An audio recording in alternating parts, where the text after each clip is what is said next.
Good morning students. Lesson number अपना 8 है। एक प्यारा सा एक पत्र। 47 टू अंसारी रोड, नई दिल्ली, 25 जुलाई 2020। प्यारी रिया, नमस्ते। तुम्हारा पत्र मिला, पढ़कर खुशी हुई कि तुम आगरा घूम कर आई हो। पत्र में तुमने आगरा के ताजमहल के बारे में बताया। तुम्हारा अनुभव जानकर मेरा मन भी ताजमहल देखने को कर रहा है। ये आपने क्या एक लेटर लिखा है, वो पत्र पढ़कर बहुत खुशी हुई कि तुम आगरा घूम कर आई हो। और पत्र में तुमने आगरा के बारे में, ताजमहल के बारे में भी मेरे को बताया है। और तुम्हारा अनुभव जानकर मेरा मन भी हो रहा है कि भाई मैं भी ताजमहल देखने जाऊं, मन कर रहा है। यह पत्र मैंने अपने गर्मी की छुट्टियों के बारे में बताने के लिखा है कि जब अपने समर वेकेशन होती है, छुट्टियां होती है, उसके बारे में, छुट्टियों के बारे में बताने के लिए लिखा है। इस बार गर्मी की छुट्टियों में मैं अपने माता पिता के साथ नाना नानी के घर गई थी। अब क्या, मैं गर्मी की छुट्टियों में अपने माता पिता के साथ, फैमिली के साथ कहाँ गई थी? नाना नानी के घर गई थी। मेरी नानी का घर शहर से दूर एक गांव में है। उनके गांव का नाम चंदनपुर है। मेरी नानी का जो घर है वो शहर से दूर है और उस गांव का नाम क्या है? चंदनपुर है। मेरे नाना जी वहाँ के जमींदार है। और मेरे नाना जी क्या है? वहाँ के जमींदार है। वहाँ पर शहरों की तरह पक्की सड़कें नहीं है। धूल मिट्टी चारों ओर फैली रहती है तथा लोग कुएं पर पानी भरने जाते हैं वहाँ। अब वहाँ इसमें उन्होंने गांव का दृश्य दिखाया गया है कि अपन जैसे शहरों में रहते हैं और फिर एकाएक अपन गांव में जाते हैं तो अपन को क्या महसूस होता है कि गांव में तो पक्की सड़कें रहती है। हम्म? और न मिट्टी धूल अपन को देखने को भी, बॉम्बे, दिल्ली, बेंगलोर, वहाँ के शहरों में क्या होता है? मिट्टी देखने को ही नहीं मिलती है। शहरों में बिल्कुल भी सड़कें सड़कें, चारों तरफ सड़कें नजर आती हैं। तो उसी प्रकार गांव में क्या होता है? न तो कोई पक्की सड़कें होती है, सिर्फ धूल मिट्टी चारों ओर फैली रहती है। लोग पानी के लिए भी कुएं से निकाल कर ले जाते हैं। और अपने सिटियों में क्या होता है कि पानी के नल लगे हुए रहते हैं। तो वहाँ पे क्या कर वो देख रहे हैं कि लोग क्या कर रहे हैं, कुएं से पानी लेकर आते हैं भरने के लिए। फिर यह सबसे आश्चर्य भरी बात तो यह है कि लोग बेड टी नहीं लेते, बल्कि सुबह गरम गरम दूध पीते हैं।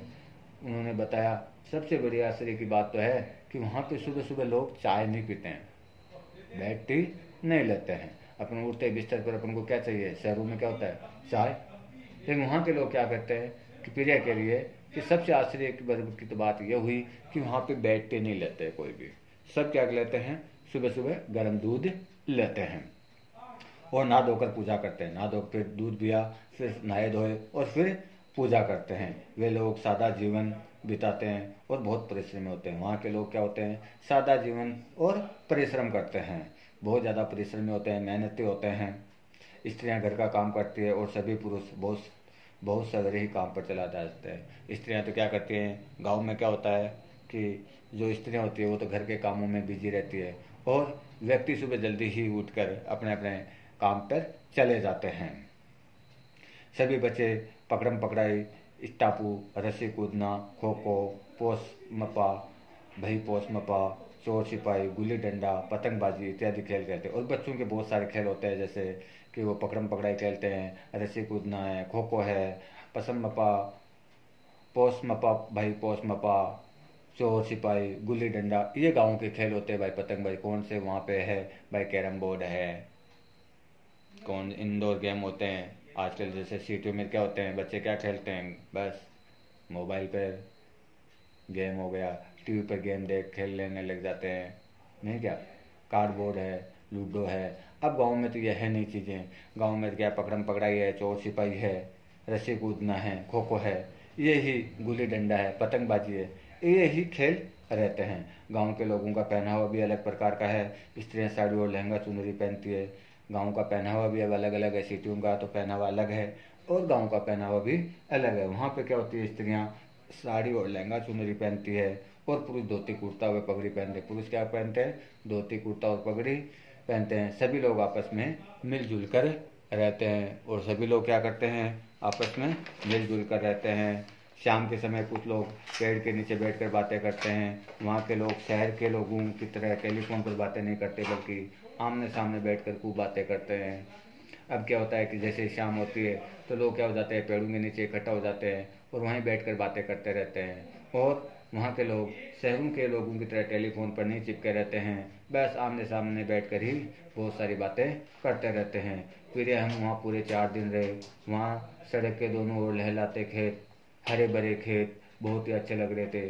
और फिर यह करिए कि मैं वहाँ पे 4 दिन रहे मम्मी पापा के साथ, और सड़क के दोनों ओर लहराते हुए खेत थे, हरे भरे खेत बहुत ही अच्छे लग रहे थे।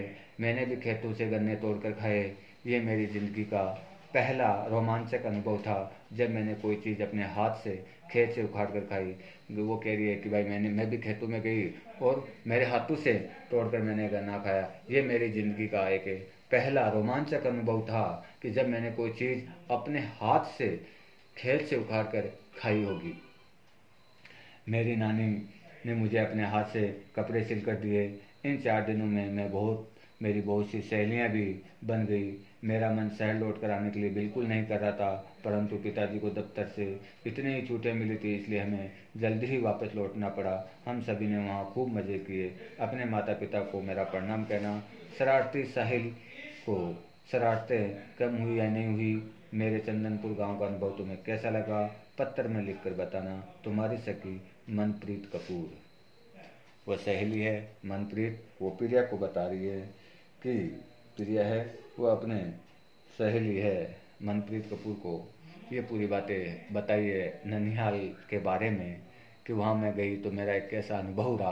तो वो एक पत्र के माध्यम से कि इसमें जो बुक है, जो लेसन है अपना, तो इसमें गाँव के बारे में बताया गया है कि गाँव और शहरों में कितनी भिन्नता होती है, वहाँ के लोग कैसे होते हैं, गांव के लोग कैसे होते हैं, गांव में क्या क्या होता है। तो पूरा गांव का एक चित्रण बताया गया है। ठीक है, इसके क्वेश्चन आंसर अपन बाद में करेंगे। धन्यवाद।